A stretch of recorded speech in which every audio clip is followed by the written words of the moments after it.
Welcome guys, this is revision lecture number 2 of chapter 2। 1 और 2 के questions में discuss करूंगा। इसके अंदर क्लास 11th का ये लेक्चर है, रिवीजन हम कर रहे हैं और आज कुछ इम्पोर्टेंट क्वेश्चंस की बात करूंगा। वो 30 इम्पोर्टेंट क्वेश्चंस हैं जिसके बाद इस चैप्टर से कुछ भी एक्स्ट्रा आपसे नहीं पूछा जाएगा। तो इन 30 इम्पोर्टेंट क्वेश्चंस को डिस्कस करेंगे चैप्टर 2 से, यूनिट्स एंड मेजरमेंट से। और एक क्वेश्चन मैं आपको फर्स्ट चैप्टर से भी कराऊंगा जो इम्पोर्टेंट है फिजिकल वर्ल्ड से। तो आप सभी ने गो थ्रू किया होगा, आपने टॉपिक्स को देखा होगा। पहले लेक्चर में मैंने डायमेंशंस के बारे में भी बात करी थी, तो आप सभी को ये बात डायमेंशंस की याद है और आपने देखा है कॉपी में। तो इन इंपॉर्टेंट क्वेश्चंस को हम करेंगे। ये रिवीजन का सबसे बेहतर तरीका है, इसमें आप बहुत सारे क्वेश्चंस को कर पाएंगे जो एग्जाम में आपको दिखेंगे और आपके कॉन्सेप्ट्स भी क्लियर रहेंगे। तो पहले क्वेश्चन से स्टार्ट करते हैं। इस आज की क्लास में मैं आपको ये असाइनमेंट सॉल्व कराने वाला हूं। मैंने आपको ग्रुप में सेंड भी किया है ये असाइनमेंट, और इस असाइनमेंट को कंप्लीट करते हैं। फर्स्ट क्वेश्चन में कहता है कि name the different types of forces and their range. Fundamental forces की बात हो रही है। पहली बात तो 4 फंडामेंटल फोर्सेस होते हैं भाई। नेचर में 4 फंडामेंटल फोर्सेस होते हैं। Fundamental forces by nature basically लग रहे हैं, जो भाई बिल्कुल बेसिक हैं। कहने का मतलब जैसे फ्रिक्शन तब आया जब मोशन की बात हमने करी, तो ये सब बात के फोर्सेस थे। इस तरह से हम इंटर एटॉमिक फोर्सेस की भी बात करते हैं। यहाँ पर इन सभी को कैटेगरी में बांटा जा सकता था। और फोर्स 4 फंडामेंटल फोर्सेस में पहला फोर्स है ग्रेविटेशनल फोर्स, और ग्रेविटेशनल फोर्स सबसे वीक फोर्स है। ये कोई बहुत ज्यादा स्ट्रॉन्ग फोर्स नहीं है, बहुत ही वीक फोर्स है। दूसरा नंबर आता है वीक न्यूक्लियर फोर्स का। न्यूक्लियस में जो पार्टिकल्स हैं और कुछ आगे चलकर फ्यूजन फिजन जैसे फिनोमेनन होते हैं, उन्हीं फिनोमेनन में, तो जो फिनोमेनन होते हैं उन्हीं फिनोमेनन में देखा जाए तो इस तरह का देखने को मिलेगा आपको। तो आगे चलकर जब आप पढ़ेंगे फ्यूजन और फिजन के बारे में क्लास 12th के चैप्टर न्यूक्लियाई में, तब हम फिर से बात करेंगे न्यूक्लियर फोर्सेस की। तो वीक न्यूक्लियर फोर्स होता है। और तीसरी बात इलेक्ट्रोमैग्नेटिक चार्जेस और मैग्नेट्स के बीच में लगने वाला इलेक्ट्रोमैग्नेटिक फोर्स होता है। और नंबर 4 बात स्ट्रॉन्ग न्यूक्लियर फोर्स होता है। तो स्ट्रॉन्ग न्यूक्लियर फोर्स होता है। तो ये 4 फंडामेंटल फोर्सेस थे।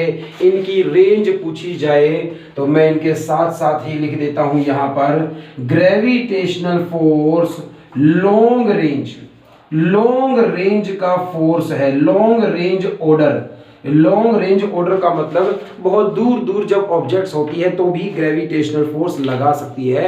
और ये रेंज इनफाइनाइट है कि यहाँ से स्टार्स बहुत दूर हैं, प्लैनेट्स बहुत दूर हैं, सन बहुत दूर है हमसे, फिर भी अर्थ पर ग्रेविटेशनल फोर्स लगा रहे हैं। तो मतलब लॉन्ग रेंज ऑर्डर का फोर्स है और ये रेंज इनफाइनाइट है। Weak nuclear force short range के फोर्स हैं। न्यूक्लियस का साइज बहुत ही छोटा होता है और उसी के अंदर ये फोर्सेस लग रहे हैं, तो इसीलिए ये बहुत ही शॉर्ट रेंज के फोर्स हैं। इलेक्ट्रोमैग्नेटिक फोर्स लॉन्ग रेंज के फोर्स हैं। फिर से comparison to size of charges, भाई दो ऑब्जेक्ट्स के साइज के कंपैरिजन में अगर डिस्टेंस बहुत ज्यादा है तो हम उसे इनफाइनाइट डिस्टेंस कह सकते हैं। तो इसीलिए मैग्नेट्स काफी दूर से एक दूसरे को अट्रैक्ट कर सकती हैं, हम उसे लॉन्ग रेंज ऑर्डर फोर्स कहेंगे। स्ट्रॉन्ग न्यूक्लियर फोर्स एक बार फिर शॉर्ट रेंज का फोर्स है, न्यूक्लियस के साइज का है, यानी 10⁻⁻15 मीटर, नियरली लिखा मैंने, -16 भी हो सकता है ये। 10⁻⁻15 मीटर रेडियस की रेंज है किसकी? न्यूक्लियस के लिए बात करूं, इस रेंज का न्यूक्लियस होता है, तो इसी रेंज के डिस्टेंसेस के बीच में ये फोर्स लग सकता है। सेकंड क्वेश्चन में कहा कि आउट ऑफ द 4 फंडा, इन्हें अरेंज करना पड़ जाता। ये फर्स्ट क्वेश्चन के सारा आंसर लिख दिया। फिर भी अगर अरेंज करना पड़े तो मैंने ये सही सीक्वेंस लिखी है। मैंने इंक्रीजिंग ऑर्डर में लिखा है। सबसे वीक फोर्स है ग्रेविटेशनल फोर्स, फिर है स्ट्रॉन्ग वीक न्यूक्लियर फोर्स, फिर है इलेक्ट्रोमैग्नेटिक फोर्स, और फिर आता है स्ट्रॉन्ग न्यूक्लियर फोर्स। ये इनका इंक्रीजिंग ऑर्डर मैंने लगाया, असेंडिंग ऑर्डर में लगाया है।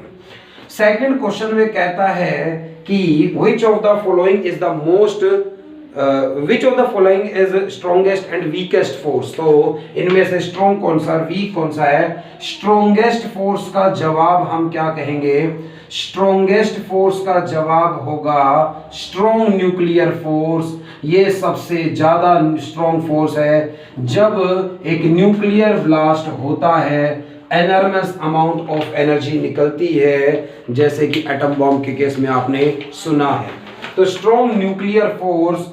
और वीकेस्ट पूछा जाए कि सबसे वीकेस्ट फोर्स कौन सा है, वीकेस्ट फोर्स है ग्रेविटेशनल फोर्स। वीकेस्ट फोर्स है ग्रेविटेशनल फोर्स। तो वीकेस्ट फोर्स होता है ग्रेविटेशनल फोर्स को कहेंगे हम। उसके बाद अगले क्वेश्चन की बात करते हैं। एनसीईआरटी का ये बड़ा ही खूबसूरत क्वेश्चन है। तो एनसीईआरटी का ये बहुत ही सुंदर क्वेश्चन है, और आपसे ये क्वेश्चन पूछा जाए तो आप किस तरह से इसे एक्सप्लेन करेंगे। आपने जाना कि एक मीटर स्केल होता है, और इस मीटर स्केल से आप रीडिंग्स नोट करते हैं। सबसे छोटी रीडिंग मीटर स्केल से 1 mm की मेजर की जा सकती है, उससे छोटी रीडिंग आप नहीं मेजर कर सकते। लेकिन एक डिवाइस है वर्नियर कैलिपर, उस पे 2 स्केल होते हैं, 2 रीडिंग्स होती हैं। एक मेन स्केल की, जैसे हमारे ज्योमेट्री बॉक्स वाले स्केल पे होती हैं, और दूसरा होता है वर्नियर स्केल। बच्चे लैब में जाने लगे हैं, आपने देख लिया होगा लैब में, इसलिए उसे वर्नियर कैलिपर में अगर बात आती है तो ये क्वेश्चन नंबर 3 की बात हो रही है, क्वेश्चन नंबर 3 की बात हो रही है। कहता है कि which of the following is the most precise device। भाई सबसे अच्छा डिवाइस कौन सा। प्रिसाइज का मतलब जिसका लीस्ट काउंट बहुत छोटा हो, वो ज्यादा प्रिसाइज आंसर देगा। तो a vernier calliper with 20 divisions, first part में ये पूछा गया। चलिए मान लीजिए इस क्वेश्चन को इस तरह से लिया जाए कि एक वर्नियर कैलिपर है, एक डिवाइस है जिसमें 20 डिवीजन है वर्नियर कैलिपर पर, और उसका लीस्ट काउंट क्या होगा। तो पहली बात आप ये समझिए भाई 20 डिविजन्स है। क्वेश्चन में ये कहा जाए कि 20 डिवीजन ऑफ वर्नियर स्केल। तो 20 डिवीजन्स हैं किसकी, वर्नियर स्केल डिवीजन। भाई मैं आपको बता दूं कि एक जो स्केल हम यूज करते हैं उसमें सबसे छोटी डिवीजन कितने की है, 1 mm की है। उसके बीच में और ज्यादा पॉइंट्स बनाए जाएंगे तो हमें दिखाई भी नहीं देंगे, वो इतना छोटा है 1 mm। तो मैं और डिवीजन उसके अंदर क्यों बनाना चाहता हूं, क्योंकि मैं और छोटी लेंथ को मेजर करना चाहता हूं, मैं और एक्यूरेट बनाना चाहता हूं, और प्रिसाइज बनाना चाहता हूं। मैं चाहता हूं कि वो और छोटी लेंथ को मेजर कर सके, 1 mm से भी छोटी चीज को मेजर कर सके। तो मैंने 1 mm के लिए एक अलग स्केल बना दिया है जो बड़ा है दिखने में, तो लेकिन उसकी रीडिंग्स 1 mm के इक्वल है, तो उसकी 20 डिवीजन्स है। तो 120 vernier scale division is equal to बराबर है 19 मेन स्केल डिवीजन के। वर्नियर की 20 डिवीजन मेरे वाले मेन स्केल की 19 डिवीजन के इक्वल आती है फिजिकली देखने में वहां पर। यानी एक वर्नियर स्केल की डिवीजन कितनी होती है, 19/20 मेन स्केल डिवीजन के बराबर होती है इसका मतलब। और लीस्ट काउंट ऑफ वर्नियर, भाई वर्नियर के लीस्ट काउंट, भाई क्वेश्चन आ सकता है एनसीईआरटी का, बहुत सुंदर क्वेश्चन है, इंपॉर्टेंट है कि वर्नियर का लीस्ट काउंट कैसे फाइंड आउट किया जाता है।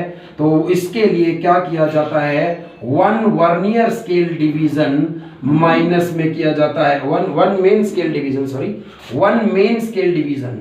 मेन स्केल पर जो एक डिवीजन है 1 मेन स्केल डिवीजन में से माइनस कर दीजिए 1 वर्नियर स्केल डिवीजन। इनके बीच का जो डिफरेंस है वही इसका लीस्ट काउंट कहलाता है। तो लीस्ट काउंट बराबर है 1 मेन स्केल डिवीजन माइनस में वर्नियर स्केल की एक डिवीजन 19/20 के बराबर है मेन स्केल डिवीजन के। एलसीएम के बाद बचता है 1/20 मेन स्केल डिवीजन। और भाई मेन स्केल की एक डिवीजन तो 1 मिलीमीटर की है, तो 20 से डिवाइड करने के बाद 0.05 मिलीमीटर का है इसका मतलब। सेंटीमीटर में चाहिए तो 10 से फिर डिवाइड कर दूं, 0.005 सेंटीमीटर का लीस्ट काउंट आ गया है किसका, इस वर्नियर का। मेन स्केल जो था उसमें 1 mm से छोटी रीडिंग नहीं ली जा सकती थी, बट इसमें 0.005 सेंटीमीटर। मेन स्केल पर 1 mm का मतलब 0.1 सेंटीमीटर से छोटी रीडिंग नहीं ली जा सकती थी भाई, इससे छोटी रीडिंग ली ही नहीं जा सकती उस पर, क्योंकि ये सबसे छोटी डिवीजन है उसकी इस तरह से। बट वर्नियर एक ऐसा वर्नियर जिसमें 20 डिवीजन्स हैं वर्नियर पर, उसमें ये लिस्ट काउंट आया, मैं और छोटी रीडिंग्स को मेजर कर सकता हूं, इसीलिए ये देखने को मिला कि ये इसका लिस्ट काउंट है। फिलहाल कंपैरिजन किसके साथ किया, कंपैरिजन कर रहा है, बी पार्ट में कहा गया है a screw goes off pitch 1 mm, a screw goes off pitch mm। Screw gauge का लीस्ट काउंट क्या होता है, least count of screw gauge, least count of screw gauge होता है पिच, पिच की वैल्यू कितनी है और divided by number of circular scale readings भाई। तो number of circular scale division भाई, सर्कुलर स्केल पर कितनी डिवीजन है, तो सर्कुलर स्केल पर कितनी division, number of circular scale division. तो सर्कुलर स्केल पर कितनी डिवीजन है यहां पर, अगर पिच की वैल्यू क्वेश्चन में 1 mm कही गई है, नंबर ऑफ डिवीजन्स 100 कही गई है, 0.01 mm है, यानी 0.001 सेंटीमीटर में कन्वर्ट कर दिया। इस स्क्रू गोज का लीस्ट काउंट तो वर्नियर से भी छोटा आया है, इसलिए वर्नियर से मैं लेंथ मेजर करता हूं और स्क्रू गोज का यूज करता हूं किसी पतली सी वायर का डायामीटर फाइंड आउट करने के लिए, क्योंकि जाहिर सी बात है वो बहुत ही कम होगी, उसकी वैल्यू 1 mm से भी कम हो सकती है, तो इतना ही छोटा लिस्ट काउंट आ गया भाई। तो ये और छोटा हो गया, ये और अच्छी रीडिंग दिखाएगा, इसका मतलब इसका लिस्ट काउंट और छोटा हो गया है। लेकिन एक तीसरा डिवाइस है, एक ऑप्टिकल डिवाइस है, एक ऑप्टिकल डिवाइस है, optical device instrument that can measure length with in a wavelength of light. एक ऐसा डिवाइस है जो लाइट की वेवलेंथ को भी मेजर कर सकता है। वेवलेंथ जो होती है, वेवलेंथ तो 10 की पावर -9 -6 यानी नैनोमीटर को मीटर में बदला मैंने, 10 की पावर -9 मीटर की रेंज में होती है भाई। 10 रेज टू पावर -9, मान लीजिए ये सेंटीमीटर में थे तो आप इसे भी सेंटीमीटर में चाहते हैं, 100 से मल्टीप्लाई कर दिया, यानी 10 रेज टू पावर -7 सेंटीमीटर की रेंज में होंगी। 10 रेज टू पावर -7 मतलब 0.00001 भाई, इस तरह से बहुत छोटा लिस्ट काउंट है इसका मतलब उस डिवाइस का। तो सबसे एक्यूरेट रीडिंग, सबसे प्रिसाइज रीडिंग कौन देगा, ये ऑप्टिकल इंस्ट्रूमेंट देगा, जिसका लिस्ट काउंट कितना है, ऐसा है कि वो एक वेवलेंथ को मेजर कर सकता है। तो वर्नियर का यूज कर सकता था मैं अपने इस पेन, इस मार्कर की लेंथ को मेजर करने के लिए। स्क्रू गोज का मैं यूज कर सकता था डायामीटर मेजर करने के लिए, किसका, पेन का, वायर का, या पेंसिल शार्प कर लिया आपने, उसके आगे का पॉइंट कितना है, या पेंसिल की विड्थ कितनी है, डायमीटर कितना है, इस तरह से। या एक बहुत पतली सी वायर है, गिटार की स्ट्रिंग्स होती हैं जैसे, तो कितना डायमीटर होगा उसका, इनको मेजर करने के लिए यूज कर सकता था। बट तीसरे में लाइट की वेवलेंथ को आप मेजर कर पा रहे हैं, जो कि बहुत छोटी वैल्यू होती है, वो डिस्टेंस बहुत ही छोटा होता है, वेवलेंथ जो होता है माइक्रोमीटर्स में, नैनोमीटर्स में होता है। इसलिए सबसे ज्यादा एक्यूरेट या सबसे ज्यादा प्रिसाइज रीडिंग्स किस इंस्ट्रूमेंट से आने वाली है, तो प्रिसाइज यानी जिसका लीस्ट काउंट सबसे छोटा है, उसकी रीडिंग्स सबसे ज्यादा प्रिसाइज होंगी, यानी बहुत कम डिफरेंस होगा उसकी रीडिंग्स में। इसीलिए हमने सी आंसर को बताया है इस तरह से। सिग्निफिकेंट फिगर का क्वेश्चन पूछा गया है आपसे कि भाई state the rules of significant figures. Rules आप लिख पाएंगे, आपको लिखवाए गए हैं, नोट्स में भी गिवन है कि सिग्निफिकेंट फिगर्स काउंट करते वक्त हमें ध्यान रखना है कि ट्रेलिंग जीरोस सिग्निफिकेंट नहीं होती हैं, यूनिट लग जाए तो ट्रेलिंग जीरोस भी सिग्निफिकेंट होती हैं, और लेफ्ट साइड में डेसिमल के राइट में और नॉन जीरो डिजिट के लेफ्ट में सिग्निफिकेंट नहीं होती हैं अगर 1 से छोटा नंबर है तो। अगर नॉन जीरो डिजिट है तो सभी सिग्निफिकेंट है, अगर नॉन जीरो डिजिट्स के बीच में जीरो आ जाए तो वो भी सिग्निफिकेंट है। 10 की पावर सिग्निफिकेंट नहीं होती हैं, यूनिट्स कन्वर्ट करने पर सिग्निफिकेंट नंबर्स नहीं बदलती हैं भाई। तो क्वेश्चन नंबर 4 में हमें 0.007 मीटर स्क्वायर गिवन है और इसमें एक ही सिग्निफिकेंट फिगर है भाई, क्योंकि ये जीरो सिग्निफिकेंट नहीं थी, नॉट सिग्निफिकेंट, सिर्फ 7 ही यहां पर सिग्निफिकेंट था। इसके अगले पार्ट में 2.64 इंटू 10⁻24 kg गिवन है, जिसमें 10 की पावर्स सिग्निफिकेंट नहीं है, ओनली 3 सिग्निफिकेंट फिगर्स हैं यहां पर इस तरह से। उसके बाद 0.2370 ग्राम पर क्यूबिक सेंटीमीटर में यहां पर 1 2 3 4 4 सिग्निफिकेंट फिगर्स हैं यहां पर इस तरह से। उसके बाद 6.320 जूल में 4 सिग्निफिकेंट फिगर्स हैं। इसके बाद यहाँ पर 6.032 में न्यूटन पर मीटर स्क्वायर में 4 सिग्निफिकेंट्स हैं। 0.006032 मीटर स्क्वायर में 4 सिग्निफिकेंट फिगर्स हैं। तो ये क्वेश्चंस कोई खास बात नहीं, आप सभी कर सकते हैं। अगला टाइप देखते हैं कि इस सिग्निफिकेंट नंबर के केस में जो इंपॉर्टेंट क्वेश्चन है वो कौन सा है, वो कौन सा पूछा जाएगा आपसे, उस इंपॉर्टेंट क्वेश्चन की बात करते हैं। तो वो इंपॉर्टेंट क्वेश्चन है, फिलहाल उससे पहले एक रिलेशन का क्वेश्चन आ गया है। हमसे पूछा गया है कि इसमें 5th क्वेश्चन में लाइट ईयर में और मीटर में रिलेशन बताइए, यानी लाइट ईयर की वैल्यू पूछी है भाई मीटर में। तो जो 5th क्वेश्चन पूछा गया है हमसे, 1 लाइट ईयर का मतलब होता है the distance travelled by light in 1 year.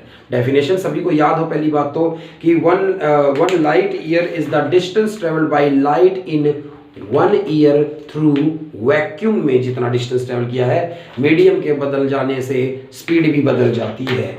और 1 लाइट ईयर में 9.46 इंटू 10⁻15 मीटर वैल्यू होती है। 1 एस्ट्रोनॉमिकल यूनिट में 1.46 या 1.5 इंटू 10⁻11 मीटर होते हैं। पार्सेक में 3.08 इंटू 10⁻16 होते हैं। तो इस तरह से रिलेशंस होती है मीटर में।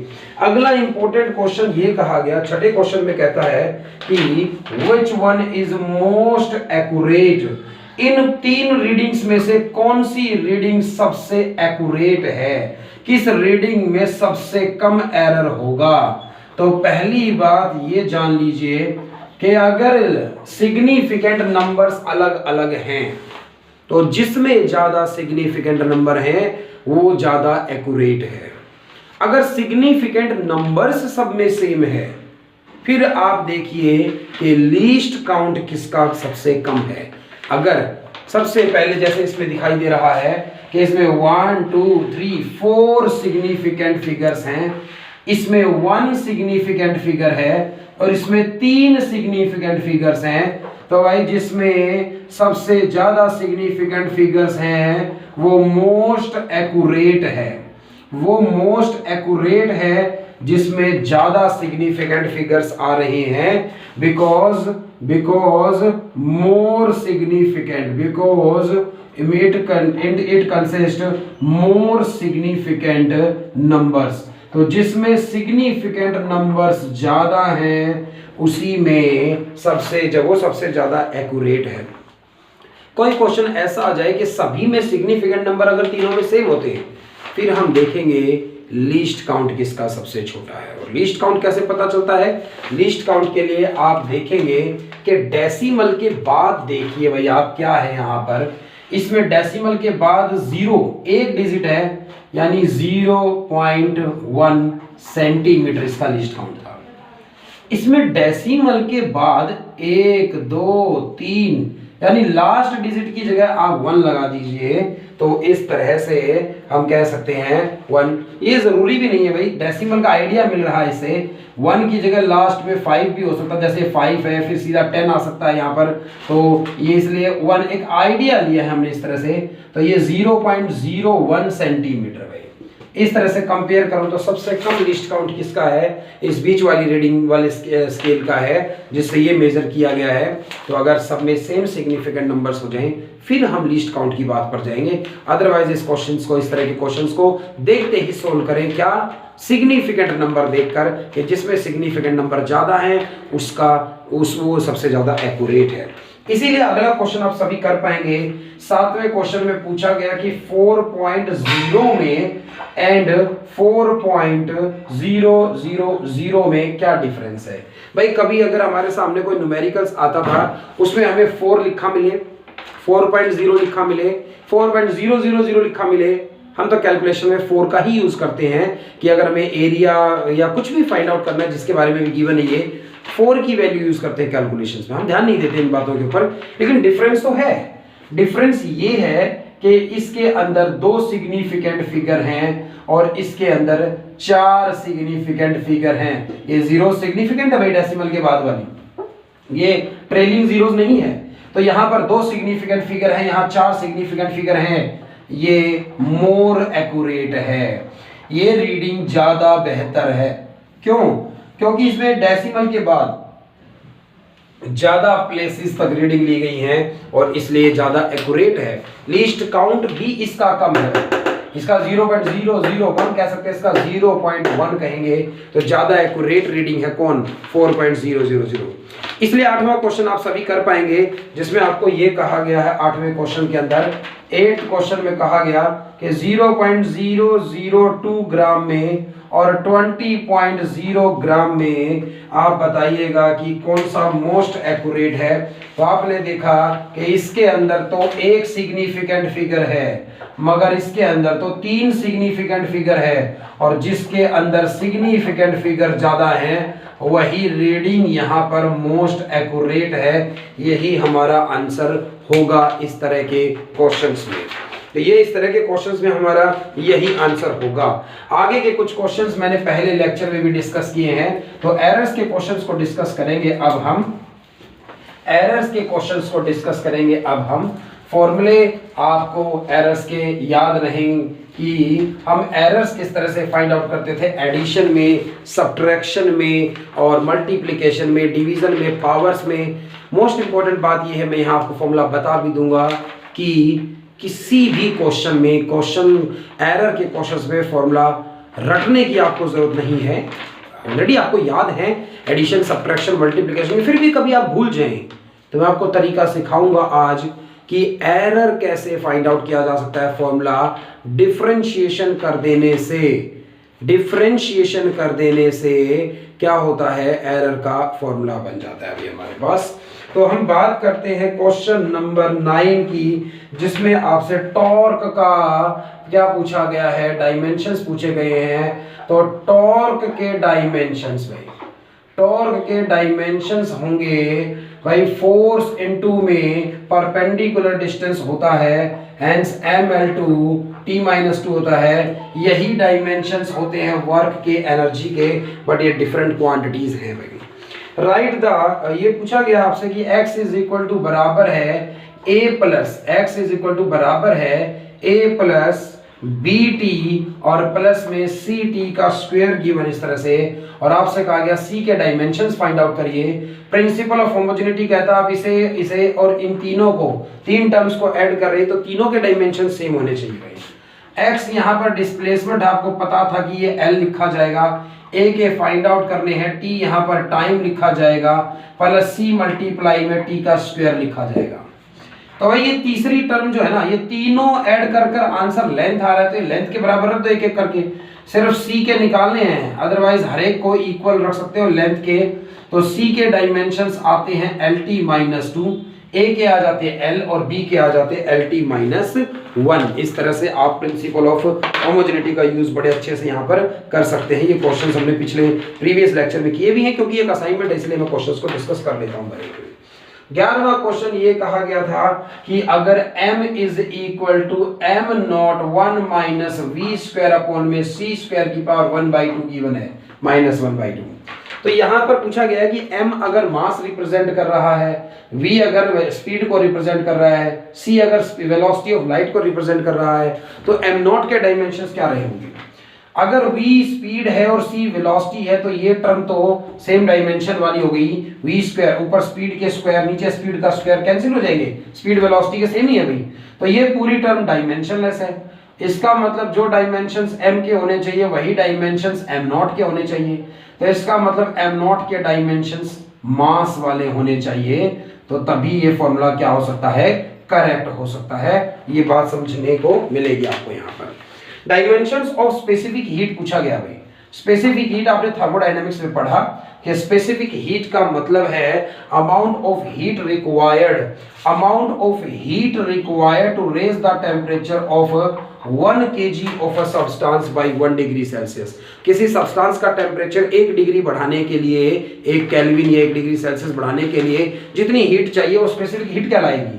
तो हीट का जो डायमेंशंस है वो तो mL2T-2 होते हैं, अपॉन में मास के लिए m और टेम्परेचर के लिए केल्विन है, तो मास से मास कैंसिल हो गया, L2T-2 और केल्विन ऊपर जाकर इन्वर्स हो जाएगा। ये स्पेसिफिक हीट के डायमेंशंस हैं। ऐसे ही आपसे मोलर स्पेसिफिक हीट के भी पूछे जा सकते हैं, हाँ वो भी फाइंड आउट कर देखिए प्रैक्टिस के लिए।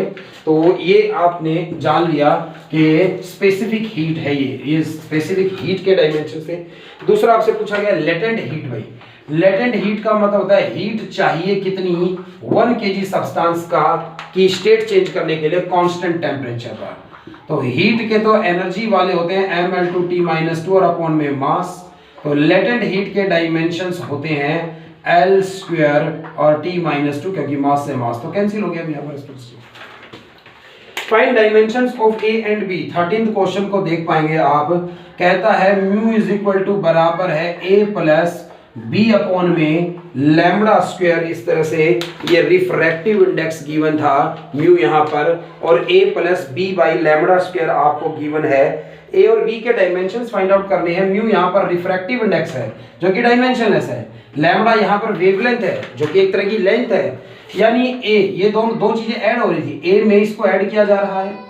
तो ये इस तरह के क्वेश्चंस में हमेशा मैंने कहा प्लस और माइनस पर देखिए, जहां एडिशन या सब्ट्रैक्शन हो रहा है वहां देखिए, क्योंकि वहीं से सवाल सॉल्व होगा। ये दोनों क्वांटिटी तभी ऐड हो सकती थी जब दोनों के डायमेंशन सेम हो।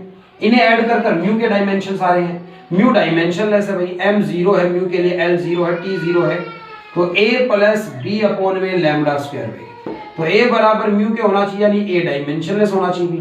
A के लिए m 0, L 0, T 0 1 कह सकते हो। A के डायमेंशंस कुछ नहीं है, A डायमेंशनलेस है यहाँ पर। उसके बाद B बाई लैम्बडा स्क्वायर भी डायमेंशनलेस होना चाहिए, तो B बाई लैम्बडा स्क्वायर भी डायमेंशनलेस होना चाहिए। इस चैप्टर से कोई क्वेश्चन ऐसा बचेगा ही नहीं भाई जो आपसे पूछा जाए हमने ना किया हो। B by lambda square dimensionless होना चाहिए, 1 के बराबर होना चाहिए। लैम्बडा स्क्वायर मतलब L स्क्वायर भाई, तो L के डायमेंशंस भाई, जो लैम्बडा स्क्वायर के डायमेंशंस होंगे वही B के डायमेंशंस होंगे, यानी B के डायमेंशंस क्या होने चाहिए, L स्क्वायर होने चाहिए, लेंथ का स्क्वायर होने चाहिए। तो A और B दोनों के डायमेंशंस हमने फाइंड आउट कर दिए।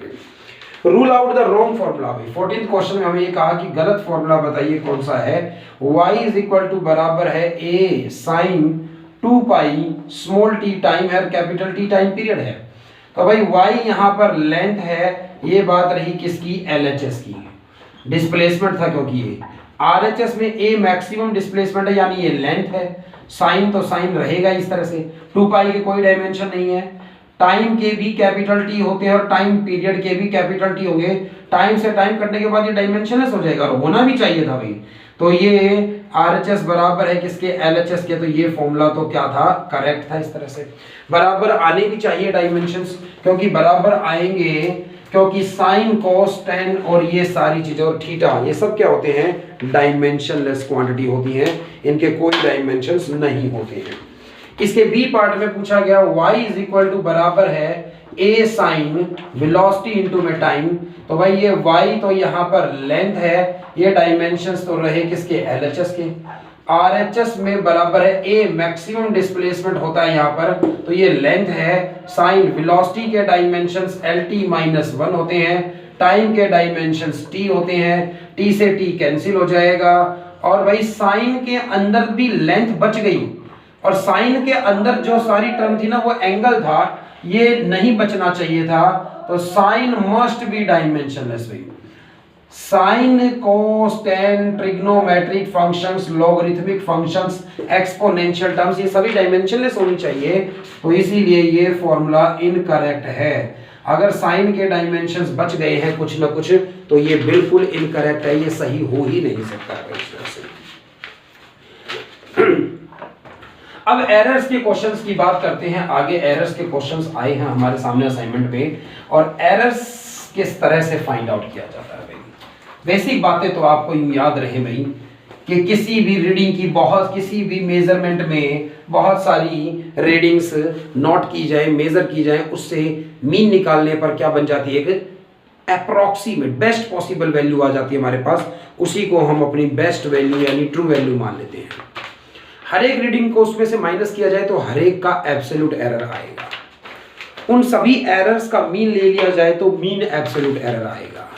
यानी अब एक मेजरमेंट की गई है बार बार, जिससे मीन लेने के बाद कुछ ए रीडिंग आ गई हमारे पास, हर एक रीडिंग को इसमें से माइनस कर कर एरर्स आए और उनका भी मीन ले लिया गया, तो वो इसमें एरर होने के चांसेस रिप्रेजेंट करता है कि कोई भी रीडिंग है, मान लो लेंथ है, ब्रेथ है, एरिया है, वॉल्यूम है, डेंसिटी है, डायमीटर है, टेम्परेचर है, रेजिस्टेंस है, तो कुछ लेंथ मेजर करी गई जिसकी रीडिंग ए है कैलकुलेशंस में जो यूज की जाएगी, और डेल्टा ए उसमें क्या हो सकता है, एरर होने की चांसेस है कि इतनी ये कम भी हो सकती है, इतनी ज्यादा भी हो सकती है, इसे एब्सोल्यूट एरर कहेंगे इस तरह से। अब इस तरह की एक मेजरमेंट आ गई है, इस तरह की कोई और मेजरमेंट आ जाएगी, उन्हें ऐड करना पड़ सकता है, उन्हें सब्ट्रैक्ट करना पड़ सकता है, उन्हें मल्टीप्लाई करना पड़ सकता है, कुछ भी करना पड़ सकता है। एक पहली रीडिंग L1 लेंथ है मान लो, एक दूसरी रीडिंग आई B, और प्लस माइनस डेल्टा भी उसमें क्या हो सकता है, एरर हो सकता है। तो इस तरह से दो रीडिंग्स आ गई हैं, हो सकता है इन दोनों रीडिंग्स को ऐड करना पड़ जाए। जेड ऐड कर कर आंसर कितना आ रहा है, जेड आ रहा है एडिशन में, तो ऐड करने के बाद आंसर जेड आ रहा है जो a प्लस बी के इक्वल होगा, तो इनके एब्सोल्यूट एरर को भी आप ऐड कर दीजिए, यही फॉर्मूला चलेगा। ये एरर पॉजिटिव आ सकता है, नेगेटिव आ सकता है, इस तरह से। सब्ट्रैक्शन की अगर बात होती तो आंसर तो सब्ट्रैक्ट कर कर आएगा कि भाई जेड तो बराबर है a माइनस बी के, a में से b को माइनस कर दूंगा, मेरा आंसर होगा ये। लेकिन एरर कैसा होगा इनमें, हम मैक्सिमम एरर की बात करते हैं, इसलिए मैं एरर्स को तो हमेशा ऐड ही करूंगा भाई। तो ए और बी को मैंने फिर ऐड किया है, इनके एब्सोल्यूट एरर को मैंने फिर से ऐड कर दिया है इस तरह से। अगर दो चीजें मल्टीप्लाई हो रही थी, मल्टीप्लीकेशन थी दोनों में, मल्टीप्लीकेशन में z बराबर होता है a मल्टीप्लाई b के, लेकिन z में एरर कैसे फाइंड आउट करेंगे भाई, मैं फाइंड आउट करूंगा इनका रिलेटिव एरर, जो कि बराबर होगा a का रिलेटिव एरर और b का। पहली बात तो ये अच्छे से समझ जाए कि एरर कभी माइनस करना ही नहीं है भाई। एडिशन में भी एरर हम ऐड करेंगे एब्सोल्यूट एरर्स को, सब्ट्रैक्शन में भी एरर को ऐड करेंगे एब्सोल्यूट एरर को, मल्टीप्लिकेशन में भी एरर को ऐड करेंगे, कौन सा, लेकिन रिलेटिव एरर आ गया इस बार। और डिवीजन की बात होती है, अगर डिवीजन की बात करी जाएगी z बराबर है a बाई बी के, तो भी हम एरर तो ऐड ही करेंगे और रिलेटिव एरर को ऐड करेंगे। मल्टीप्लिकेशन और सब्ट्रैक्शन का, मल्टीप्लिकेशन और डिवीजन का एक फॉर्मूला है, एडिशन और सब्ट्रैक्शन का एक फॉर्मूला है, इस तरह से भाई। इसके अलावा अगर कोई भी ऐसा क्वेश्चन आ जाए जिसमें z बराबर है बहुत सारी टर्म्स मल्टीप्लाई और डिवाइड में है, मान लीजिए z इज इक्वल टू बराबर है कुछ a स्क्वायर और b का क्यूब अपॉन में अंडर रूट में c, तो z में फिर रिलेटिव एरर ही देखेंगे हम भाई, इज इक्वल टू पावर पहले लिख लो, a का रिलेटिव एरर फॉर्मूले वही रहे, लेकिन बस पावर और है इनके अंदर, तो पावर को भी आगे लिख दो, अंडर रूट का मतलब 1/2, तो डेल्टा c अपॉन में c। परसेंटेज एरर चाहिए तो दोनों तरफ 100 से मल्टीप्लाई कर दीजिए, ये क्या बन जाएगा, परसेंटेज एरर के टर्म्स में आ जाएगा। तो ये फॉर्मूले हैं जो हम यूज करेंगे क्वेश्चंस को करने के लिए, ये फॉर्मूले हम यूज करेंगे और अब इन फॉर्मूलों के साथ, तो ये वो फॉर्मूले हैं जिन्हें हम यूज़ करेंगे और इन्हीं फॉर्मूलों के साथ हम आगे जान सकते हैं भाई, आगे बात करते हैं किसकी, आगे जानने की कोशिश करते हैं कि किस तरह से क्वेश्चंस एरर्स के सॉल्व किए जाएंगे अगर हमारे सामने आते हैं एरर्स के क्वेश्चन। तो ये 15th क्वेश्चन जो एरर का हमारे सामने आया है, हमें कहा गया है कि लेंथ गिवन है 5.7 इंटू 0.1, सॉरी इंटू नहीं प्लस माइनस, मतलब एरर है ये 0.1 सेंटीमीटर। ब्रेथ गिवन है और ये 3.4 प्लस माइनस 0.2 सेंटीमीटर। और एरर फाइंड आउट करने के लिए कहा गया, सॉरी एरिया फाइंड आउट करने के लिए कहा गया। तो एरिया तो लेंथ इनटू में ब्रेथ होता है, 5.7 लेंथ है, 3.4 ब्रेथ है, इन्हें मल्टीप्लाई कर कर 19.38 सेंटीमीटर स्क्वायर आया आपका। लेकिन लेंथ में 2 सिग्निफिकेंट थी, ब्रेथ में 2 सिग्निफिकेंट थी, आपका फाइनल आंसर भी 2 सिग्निफिकेंट फिगर्स में होना चाहिए। 8 को हटाऊंगा तो 3 को 4 लिखूंगा, 4 को हटाऊंगा तो कोई चेंज नहीं करूंगा, मैंने राउंड ऑफ कर दिया भाई। मेरा जो फाइनल आंसर है वो 2 सिग्निफिकेंट फिगर्स में होना चाहिए राउंड ऑफ करने के बाद भाई। तो 19 सेंटीमीटर का स्क्वायर भाई, इसे हम क्या कहेंगे, एरिया कहेंगे। अप्रोक्स कर दिया मैंने, क्योंकि जितनी मिनिमम सिग्निफिकेंट, इसमें 2 थी, इसमें 2 थी, तो 2 सिग्निफिकेंट फिगर्स में आंसर होना चाहिए। सबसे कम सिग्निफिकेंट जिस नंबर में होगी उतनी सिग्निफिकेंट फिगर्स में मेरा फाइनल आंसर होना चाहिए यहाँ पर। अब बात आती है एरिया में एरर की, तो एरिया में रिलेटिव एरर बराबर होना चाहिए, मल्टीप्लिकेशन हुई है यहाँ पर, लेंथ का रिलेटिव एरर और प्लस ब्रेथ का रिलेटिव एरर। ये पॉजिटिव भी हो सकता है, नेगेटिव भी हो सकता है। लेंथ में एरर 0.1 था एब्सोल्यूट, और लेंथ कितनी थी 5.7, ये रिलेटिव एरर निकालने का तरीका हो गया लेंथ में। ब्रेथ में एरर 0.2 का था और ब्रेथ 3.4 थी, और एरिया में एब्सोल्यूट एरर निकालना है और एरिया की वैल्यू ये 19 रही भाई। यहां से अगर आप यहां पर ए रखेंगे, सिर्फ अगर आप यहां पर ए रहने देंगे तो इसे सोल्व कर कर आपके पास ए का रिलेटिव एरर आ जाएगा, इसे 100 से मल्टीप्लाई करने पर ए का परसेंटेज एरर आ जाएगा, और इधर से ए को इस तरफ मल्टीप्लाई में भेजने पर आप ए का एब्सोल्यूट एरर भी फाइंड आउट कर सकते हैं। तो ये सारे काम आप कर सकते हैं इस क्वेश्चन में। कैलकुलेशंस आप करें आगे, कैलकुलेशंस मैं यहाँ पर नहीं करूँगा, मैं आपके लिए कैलकुलेशंस को छोड़ दूंगा भाई, ये आपका काम है, मुझे आपको कॉन्सेप्ट बताना है। कैलकुलेशंस आपको आती हैं और कैलकुलेशंस करनी है आपको एग्जाम में पूरी, ताकि आपको पूरे पूरे नंबर्स मिले भाई। इसके बाद ए की वैल्यू गिवन थी 12.0 और प्लस 0.1 सेंटीमीटर प्लस माइनस में। बी की वैल्यू गिवन थी 8.5 प्लस माइनस 0.5 सेंटीमीटर में। एक बार कहा गया है ए प्लस बी फाइंड आउट करिए, बिल्कुल भाई। 12.0 को 8.5 में ऐड कर दूं तो 20.5 सेंटीमीटर आंसर आ गया। एरर कैसे फाइंड आउट करूं इनके सम में, तो इनको सम करने के बाद इनका एब्सोल्यूट एरर कैसे निकालूं। ए का एरर और बी का एरर क्या कर दीजिए, प्लस कर दीजिए। 0.1 और 0.5 को ऐड करूंगा 0.6 सेंटीमीटर आ गया। एडिशन सम किया है मैंने, सम का फाइनल आंसर है 20.5 प्लस माइनस 0.6 और सेंटीमीटर भाई। दूसरी बार मुझसे पूछा गया है ए माइनस बी फाइंड आउट करिए, इनका डिफरेंस फाइंड आउट करिए। 20 में से आप 8.5 जब माइनस करेंगे तो आपका आंसर बचेगा 3.5 भाई। 3.5 आपका डिफरेंस बचेगा, चेक कर लीजिएगा भाई। हाँ 1 बिल्कुल 3.5। एरर अब की बार भी ऐड ही करेंगे हम भाई, तो 0.1 और 0.5 को ऐड ही करूंगा मैं। तो ये एब्सोल्यूट एरर बताने का तरीका है एडिशन और सब्ट्रैक्शन में। मैंने यहाँ पर प्लस किया था रीडिंग अपनी बताने के लिए, एरर भी प्लस किया। दूसरी बार मैंने क्या किया है कि मैंने अपना आंसर निकालने के लिए रीडिंग तो माइनस करी है, बट एरर प्लस ही करेंगे, क्योंकि हम मैक्सिमम एरर की बात करते हैं। हम आप अच्छे से दिमाग में फिट कर लीजिए इस बात को, हम एरर कभी माइनस करेंगे ही नहीं भाई इस तरह से। तो हम एरर को कभी भी माइनस करेंगे ही नहीं। ये बात आपको बड़े अच्छे से याद रहे, इस तरह से ये बात अच्छे से जान ले भैया। इसके बाद बात करते हैं ये वैन डर वाल इक्वेशन आपको मैंने पिछले में लेक्चर में कराई है, फिर भी एक बार बता दूं आपको।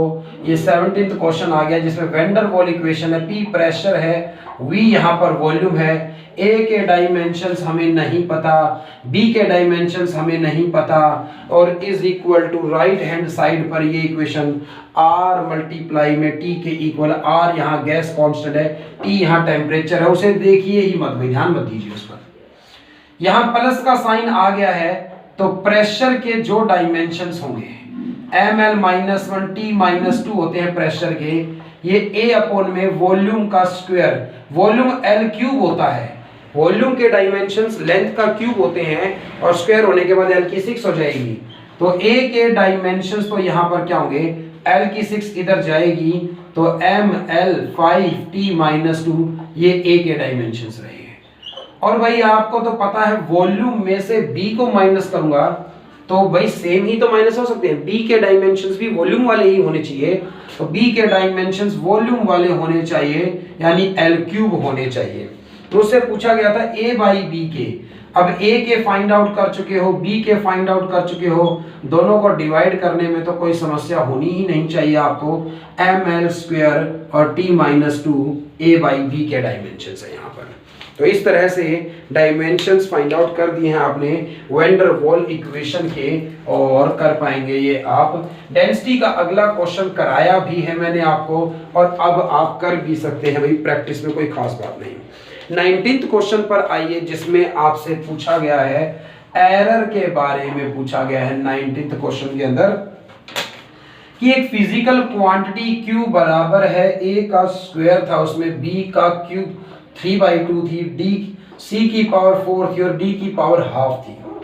मुझे कहा गया है कि A में परसेंटेज एरर, A में परसेंटेज एरर 1% है, B में परसेंटेज एरर 2% है, C में परसेंटेज एरर 4% है और D का परसेंटेज एरर 2% है। तो हर एक में A में, B में, C में, D में मेजरमेंट करते वक्त कितने एरर आए होंगे, किस तरह का एरर आया होगा, ये हमें बता दिया गया है किसमें कितने परसेंट का एरर है। हमसे अब आगे पूछा गया है कि आप बताइए कि इन सब का यूज करूंगा इस कैलकुलेशन में तो Q में कितना एरर होगा।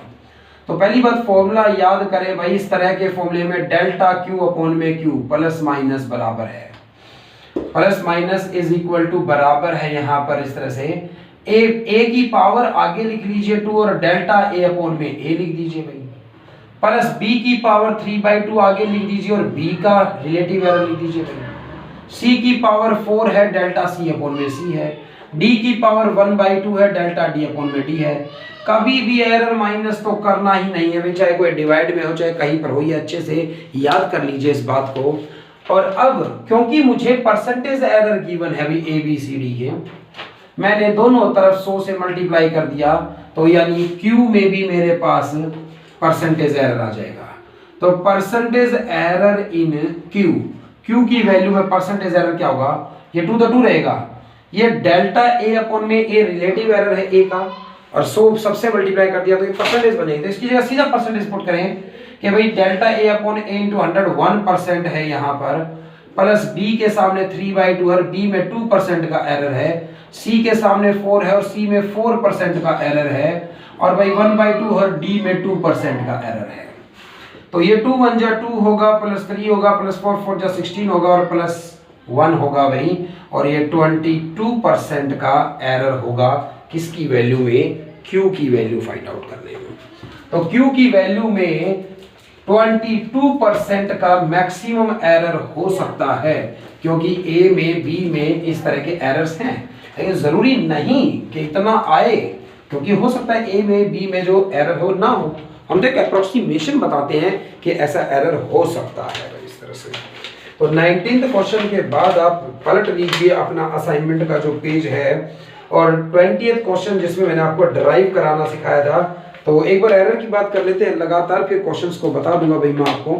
22 क्वेश्चन को देख लीजिए जिसमें कहा गया P बराबर है A का क्यूब और B का स्क्वायर अपॉन में अंडर रूट में C और मल्टीप्लाई में D। ए में, बी में, सी में और डी में एरर्स गिवन है भाई। 1% गिवन है, 3% गिवन है, 4% गिवन और 2% है ये ए में, बी में, सी में और डी में। तो P में एरर कितना होगा, डेल्टा P अपॉन में P प्लस का माइनस का, 3 आगे ले आइए डेल्टा A अपॉन में A ले आइए, प्लस 2 आगे ले आइए डेल्टा B अपॉन B ले आइए, प्लस 1/2 ले आइए डेल्टा C अपॉन C ले आइए, प्लस डेल्टा D अपॉन में D ले आइए। और इनटू में क्या कर दीजिए, इसे 100 कर दीजिए, दोनों तरफ 100 से मल्टीप्लाई कर दिया हमने एक ही स्टेप में। A में 1% का एरर है प्लस 2, B में 3% का एरर है प्लस 1/2, सी में 4% का एरर है प्लस डी में 2% का एरर है। तो 3 1 जा 3 प्लस 2 3 जा 6 प्लस 2 प्लस 2, तो भाई 6 और 4 10 और 3 13% का एरर होगा टी की वैल्यू में। इस तरह से भाई होप किसी भी तरह का इसमें डाउट आपको नहीं होगा, नहीं होना चाहिए, आपको ये क्लियर होंगे क्वेश्चंस भाई। 23वां इंपॉर्टेंट क्वेश्चन है, 24वां इंपॉर्टेंट क्वेश्चन है, 25वां इंपॉर्टेंट क्वेश्चन है एरर के कंसीडरेशन। एरर की बात अगर करें तो एरर के संदर्भ में ये इंपॉर्टेंट क्वेश्चन। और 23rd क्वेश्चन ये कहा गया है कि सरफेस एरिया फाइंड आउट करने के लिए स्फेयर का सरफेस एरिया फाइंड आउट करने के लिए फॉर्मूला सोच लीजिए तब तक क्या होता है सरफेस एरिया का फॉर्मूला। स्फेयर का सरफेस एरिया फाइंड आउट करने के लिए रेडियस मेजर किया गया और रेडियस में 4% का एरर आ गया, परसेंटेज एरर दे रखा है। रेडियस को मेजर करने में तो डेल्टा आर अपॉन में आर इंटू 100, रेडियस में प्लस माइनस 4% का एरर आ गया। रेडियस की वैल्यू 4% कम ज्यादा हो सकती है भाई, एरर है ये। अब मैं कैलकुलेट करूंगा सरफेस एरिया, तो उसमें कितना एरर आएगा, तो सरफेस एरिया बराबर होता है स्फीयर का 4πr² में। तो डेल्टा ए अपॉन में ए, एरिया में रिलेटिव एरर बराबर है 4π की, तो वैल्यू यहां पर फिक्स है भाई। किसी भी स्फीयर का एरिया निकालो 4π की वैल्यू तो हर बार फिक्स रहेगी, तो एग्जैक्ट है, ये कहीं मेजर थोड़ी की है मैंने, इसके कारण एरर नहीं होता। तो इसे छोड़ दीजिए कांस्टेंट को भाई, r का स्क्वायर रूट 2 आगे आएगा और डेल्टा r अपॉन में r रहेगा भाई। a में एरिया में परसेंटेज एरर कितना होगा, 100 से मल्टीप्लाई कर दूं तो इस तरफ भी 100 से मल्टीप्लाई किया जाएगा। और भाई ये रेडियस में कितना एरर है, प्लस माइनस 4% का एरर है। तो परसेंटेज एरर इन एरिया, परसेंटेज एरर इन एरिया प्लस माइनस कितना होगा, 8% होगा। 8% एरर आ सकता है किसके अंदर, एरिया के अंदर।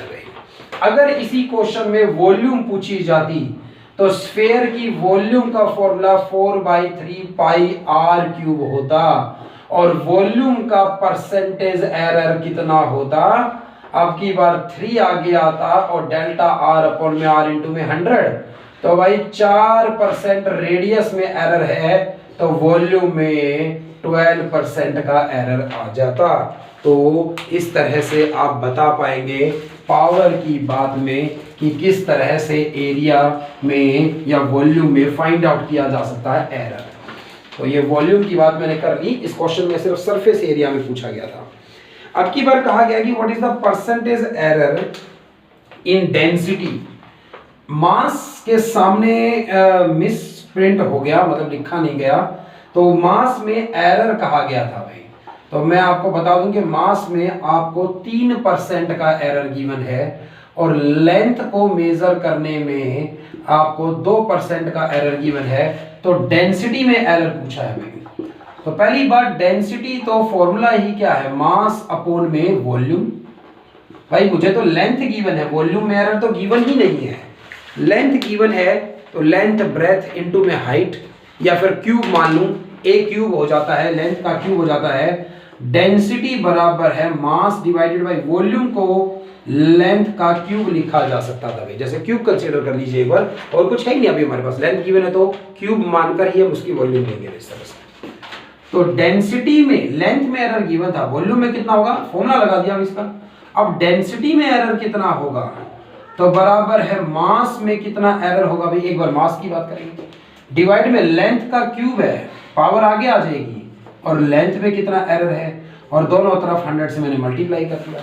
तो परसेंटेज एरर इन डेंसिटी में, परसेंटेज एरर डेंसिटी के बराबर है मास में कितना एरर गिवन है, 3% का एरर है, और प्लस लेंथ में कितना एरर है, 2% का। तो वही 3 2 जा 6 बराबर 9% का एरर होगा डेंसिटी को मेजर करने में। 9% का एरर होगा डेंसिटी को मेजर करने में। तो इसलिए आपको ये क्वेश्चंस एकदम क्लियर रहे भाई, जो ये क्वेश्चंस हम यहाँ पर कर रहे हैं। एक और इंपॉर्टेंट क्वेश्चन है 25th भाई, वोल्ट मीटर रीडिंग दिखाता है वोल्टेज की कितनी 100 और प्लस माइनस 5 एरर हो सकता है वोल्ट में रीडिंग है। करंट की रीडिंग एमीटर दिखाएगा +10 प्लस 0.2 एम्पियर। एक वोल्ट मीटर हमेशा पैरेलल में लगाया जा सकता है जाता है, और इसलिए वोल्ट मीटर का रेजिस्टेंस बहुत ज्यादा होना चाहिए। आइडियल वोल्ट मीटर है तो इनफाइनाइट होना चाहिए।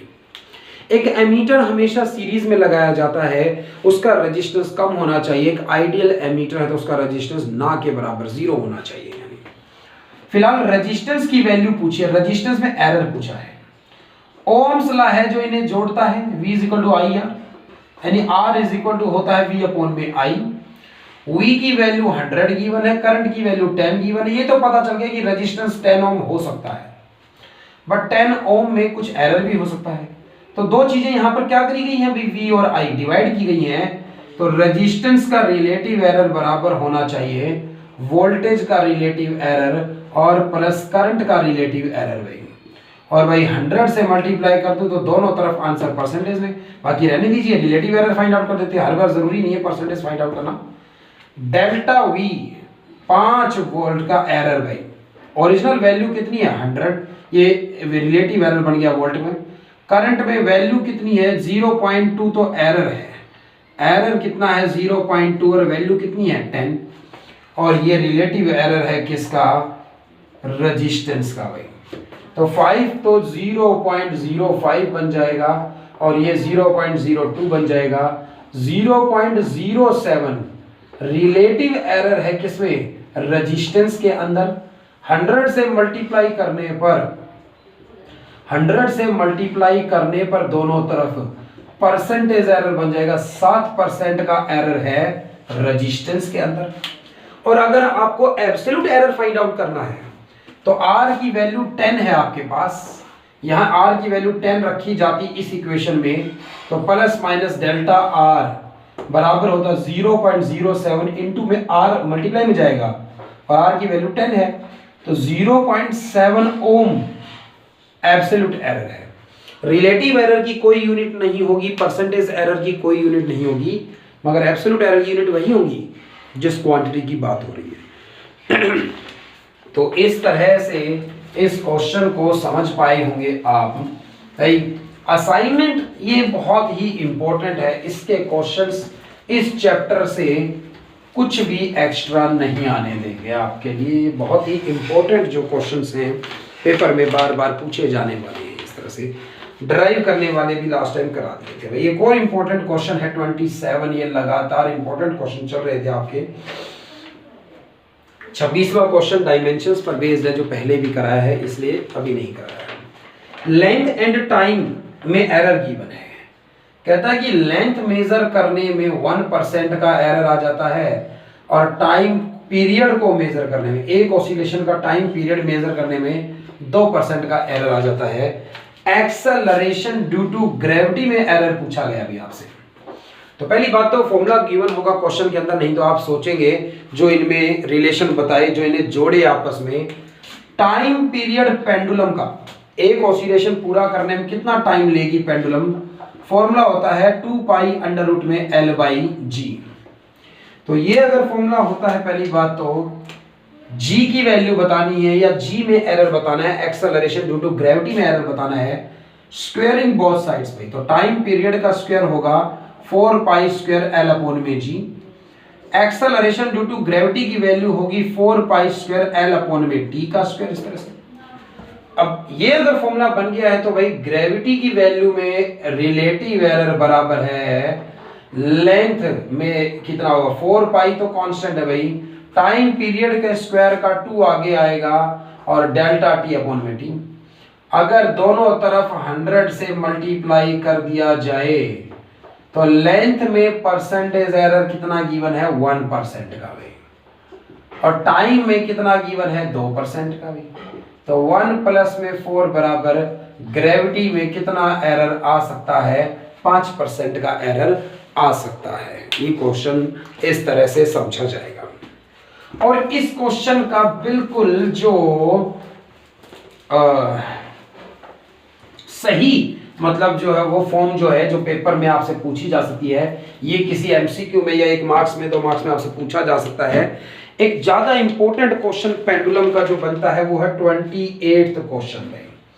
28th क्वेश्चन है आपके सामने जो कहता है टाइम पीरियड ऑफ ऑसिलेशन का फॉर्मूला है 2 पाई अंडर रूट में L बाई जी।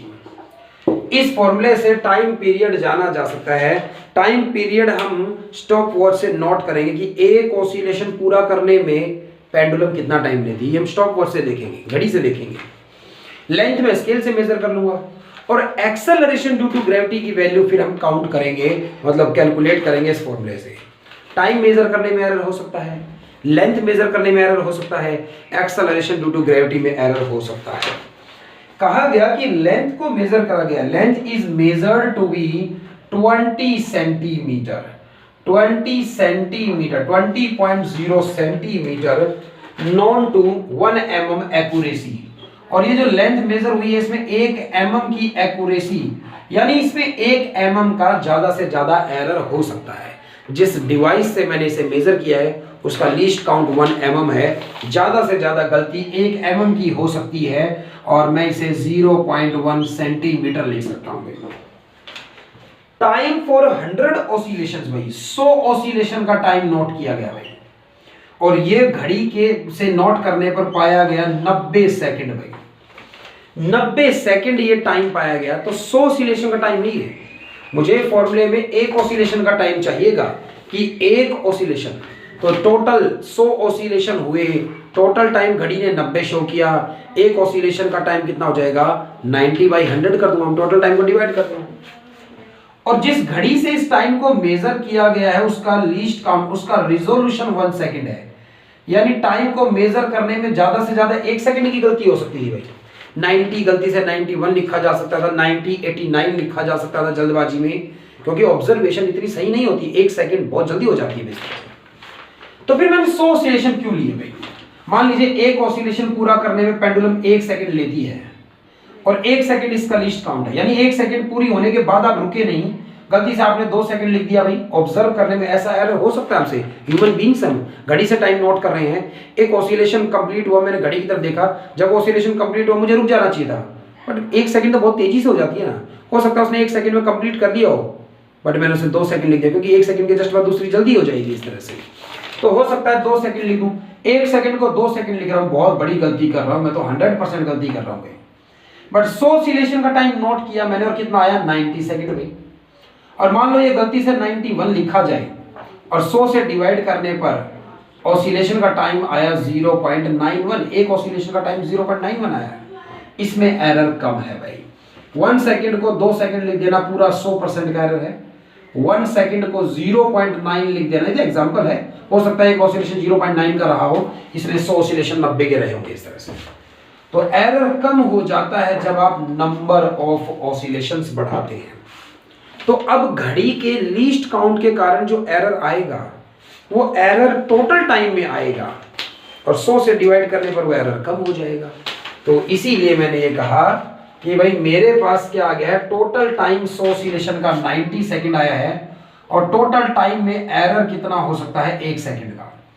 एक ऑसिलेशन का टाइम फिर क्या होगा भाई, जो टोटल टाइम आया उसे n से डिवाइड कर दो, यानी टोटल टाइम 90 सेकंड है तो 100 से डिवाइड कर दो, एक ऑसिलेशन का टाइम हो गया। इसी तरह से एक ऑसिलेशन के टाइम में एरर कितना आएगा, टोटल टाइम में जो एरर आया है उसे भी n से डिवाइड कर दो, 1 सेकंड आया है टोटल में, 100 से डिवाइड कर दो भाई।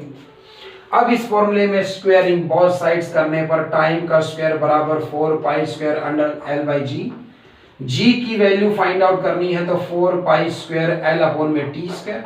लेंथ की वैल्यू यहां पुट करोगे, टाइम की वैल्यू यहां पुट करोगे, ये 90/100 वाली टाइम की वैल्यू, जी की वैल्यू सोल्व करके आ जाएगी भाई। बट मुझे तो एरर बताना है।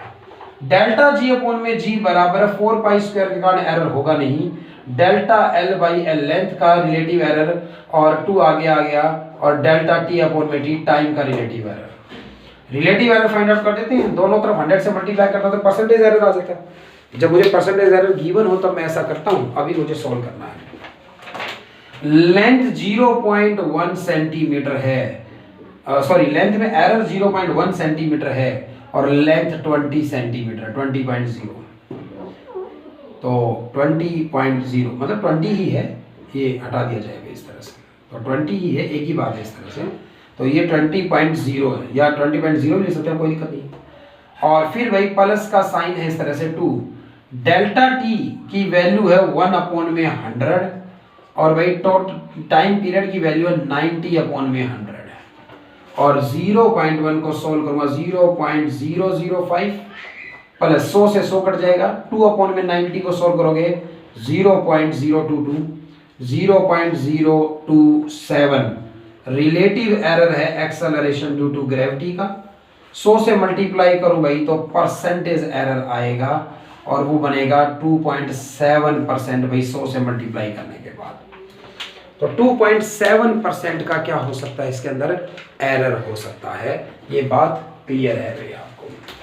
तो इस तरह से एरर्स फाइंड आउट करेंगे और ये क्वेश्चन गवर्नमेंट स्कूल्स के लिए तो बड़ा इंपॉर्टेंट था। 3 से 5 मार्क्स में ये क्वेश्चन आपके एग्जाम्स में, फाइनल एग्जाम्स में पूछा जा सकता है भाई। उसके बाद 1 एंगल 1 डिग्री को कन्वर्ट करिए किसमें, एक रेडियन में और 1 मिनट को। भाई एंगल की बात करी जाए, क्वेश्चन नंबर 29 ये है भाई। कोई मान लीजिए ये एंगल है, 1 डिग्री का एंगल है, ये 1 डिग्री का एंगल बन रहा है, दोनों बीचों में से और छोटा करना चाहता हूं। मैंने यहां पर 60 डिविजन्स बना दी भाई, इस तरह से 60 डिविजन्स बना दी भाई। तो उस 1 डिवीजन के बराबर जो एंगल होगा वो 1 मिनट का एंगल कहलाएगा भाई। इस तरह से 1 डिग्री का एंगल बहुत छोटा होता है, लेकिन इस तरह से स्केल पर मैंने, ऐसा एक स्केल था जिस पर मैंने 60 डिवीजन कर दी 1 डिग्री के बीच में भी इस तरह से।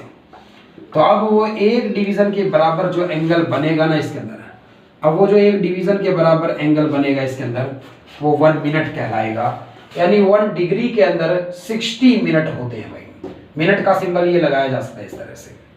तो 1 डिग्री के अंदर क्या होते हैं, 60 मिनट होते हैं, और 1 मिनट के अंदर फिर ऐसे ही 1 मिनट जो होगी उसके अंदर 60 डिविजन्स बना दी जाए भाई। तो 1 मिनट के अंदर 60 क्या होते हैं, सेकंड्स भी होते हैं भाई, इस तरह से। तो पहले आप ये याद करें, उसके बाद आप ये भी याद करें कि भाई 180 डिग्री के एंगल को रेडियन में पाई रेडियन लिखा जा सकता है। तो अब चेंज करने के लिए इसका यूज हो सकता है। 1 डिग्री में कितने रेडियन होंगे, फिर इसका मतलब पाई अपॉन में 180 रेडियन होंगे, इसका मतलब तो 1 डिग्री में इतने रेडियन होते हैं, ये काउंट हो गया भैया। सेकंड में कहता है 1 सेकंड को रेडियन में कन्वर्ट करिए।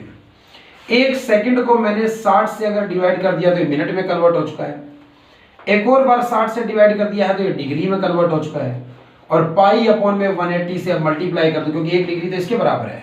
अब ये पूरा एंगल रेडियन में कन्वर्ट हो चुका। आप इसे सोल्व करके लिख सकते हैं। ये 29 का आंसर है। अब बात को समझिए भाई। अगला क्वेश्चन जो है ना, उसका सेकंड पार्ट बड़ा ही इंपॉर्टेंट है, और ये आपकी एनसीईआरटी बुक का ही एक क्वेश्चन है, जिसमें ये कहा गया कि रेजिस्टेंस की वैल्यू गिवन है भैया। आपको गिवन है 30th क्वेश्चन में कि R1 रेजिस्टेंस की वैल्यू है 100 ± 3 ओम में। दूसरा रेजिस्टेंस गिवन है 200 ± 4 ओम में। एक बार इन दोनों रेजिस्टेंसेस को सीरीज में लगाया जाए और एक बार इन दोनों रेजिस्टेंसेस को पैरेलल में लगाया जाए। एक बार इन दोनों रेजिस्टेंसेस को सीरीज में लगाया जाए तो क्या आंसर होगा आपका। सीरीज में टोटल रेजिस्टेंस फाइंड आउट करने के लिए R1 प्लस क्या कर देते हैं, R2 कर देते हैं। यानी टोटल रेजिस्टेंस 100 प्लस में 200 300 ओम आ जाएगा। एडिशन में हम एरर को भी ऐड कर देते हैं भाई, इनके एब्सोल्यूट एरर्स को ऐड कर देंगे और ये आंसर मेरा आएगा 3 प्लस में 4 बराबर 7। मेरा फाइनल आंसर है कि अगर इन्हें सीरीज में लगाया जाए तो टोटल रेजिस्टेंस 300 होगा और जिसमें प्लस माइनस 7 का एरर हो सकता है ओम में। ये फाइनल आंसर होगा रेजिस्टेंस अगर सीरीज में लगाया जाए तो। अगर रेजिस्टेंसेस पैरेलल में लगाए जाए तो क्या होगा? मेरे पास फॉर्मूला ही नहीं है अभी तक, उसके लिए तो मुझे पहले फॉर्मूला बनाने की जरूरत पड़ेगी।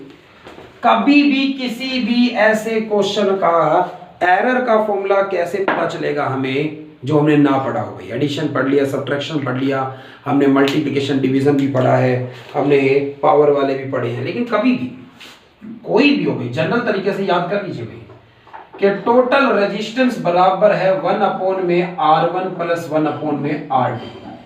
तो कोई आंसर है ये R। इसमें एरर पूछा गया है R के पैरेलल में जो आंसर आएगा रेजिस्टेंस का उसमें एरर कितना होगा।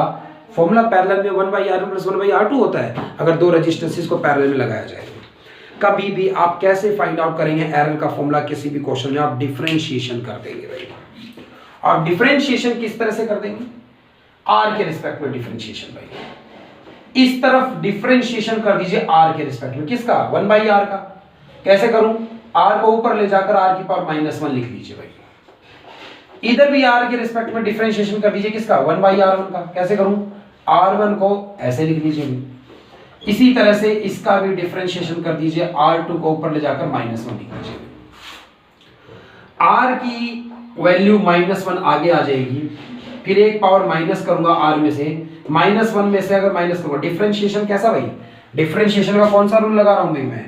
x की पावर n का डिफरेंशिएशन कर रहा हूं। पावर n आगे आ जाती है, फिर x आ जाता है, फिर एक पावर उसकी माइनस कर देता हूं, फिर x का x के रिस्पेक्ट में अलग से करते हैं जो कि 1 हो जाता है। यहां r की पावर -1 आगे आई, फिर एक और माइनस करूंगा तो r का स्क्वायर हो जाएगा और r का r के रिस्पेक्ट में तो यहां 1 हो जाएगा। यहां -1 आगे आएगा, पावर R1 की पावर 2 हो जाएगी एक और माइनस करने पर, और R1 का R के रिस्पेक्ट में डिफरेंशिएशन अब की बार 1 नहीं होगा भाई। प्लस -1 आगे आएगी, R2 का स्क्वायर आ जाएगा और R2 का डिफरेंशिएशन R के रिस्पेक्ट में यहां पे भी करना पड़ेगा। ये माइनस कॉमन ले लिया जाए सभी में से तो ये 1/R² है। ये dR1 अपॉन में R1 का स्क्वायर होगा। यहां से dr और यहां से dr दोनों उठाकर ऊपर भेज दीजिए भाई। यहां पर दोनों में से dr इधर भेज दिया जाए तो प्लस dR2 अपॉन में R2 का स्क्वायर। भाई इस फॉर्मूले को ध्यान से समझिए भाई। पहले d डिफरेंशिएशन था, मतलब डेल्टा है भाई। डेल्टा की जगह तो d आ जाता है जब बहुत स्मॉल की बात करते हैं। डेल्टा R अपॉन में R स्क्वायर बराबर है डेल्टा R1 अपॉन में R1 का square plus delta R2 upon में R2 का स्क्वायर। भाई इसका महत्व है भाई क्या? R की वैल्यू इस पहली इक्वेशन से आपने निकाल ली होगी भाई कि पैरेलल में आंसर क्या होगा, 1/100 प्लस 1/200 सोल्व कर रेसिप्रोकल कर दीजिए। यहां से रेजिस्टेंस की वैल्यू आ जाएगी कि पैरेलल में रेजिस्टेंस कितना होगा। डेल्टा R1 पता है आपको 3 है भाई, डेल्टा R2 पता है आपको 4 है, R1 की वैल्यू 100 है, R2 की वैल्यू 200 है। R की वैल्यू भी आपने इस फॉर्मूले से निकाल ली होगी कि पैरेलल में कितना होगा, और भाई डेल्टा R की वैल्यू आ जाएगी आपके पास कि भाई रिलेटिव सॉरी एब्सोल्यूट एरर क्या होगा पैरेलल में सोल्व कर एब्सोल्यूट एरर की वैल्यू आ जाएगी। क्योंकि आपके पास एब्सोल्यूट एरर आ गया है, क्योंकि आपके पास R ऑलरेडी है तो आप रिलेटिव भी निकाल सकते हैं, आप परसेंटेज भी निकाल सकते हैं। तो ये एनसीईआरटी एग्जाम्पल का बड़ा ही इंपॉर्टेंट क्वेश्चन है जिसमें पैरेलल में रेजिस्टेंस लगाकर भी जवाब आपसे पूछा जा सकता है। तो इस असाइनमेंट का एक एक क्वेश्चन आपको बिल्कुल क्लियर होगा और डायमेंशंस के पहले ही पिछले लेक्चर में करा दिए गए थे। तो ये पहले सेकंड चैप्टर कंप्लीट होता है रिवीजन का, इसका एमसीक्यू आज रहेगा आपका बड़ा ही इंपॉर्टेंट है। Thanks guys.